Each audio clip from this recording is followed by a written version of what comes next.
đây này hay chỉ cười trong chiếc bông bầu này nương đó là bông bầu nó lòng cho đặng đặng tạ dối đâu biết đó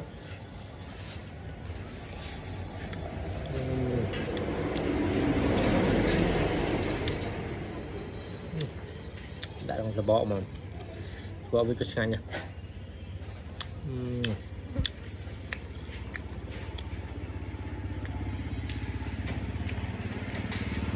chưa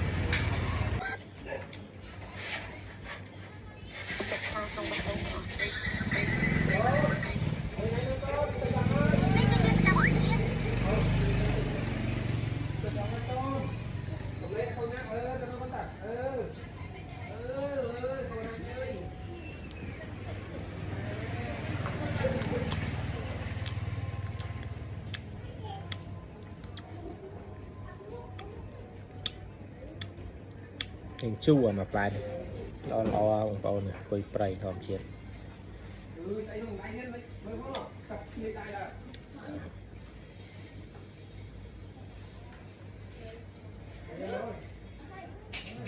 cho còn chết cho chờ nữa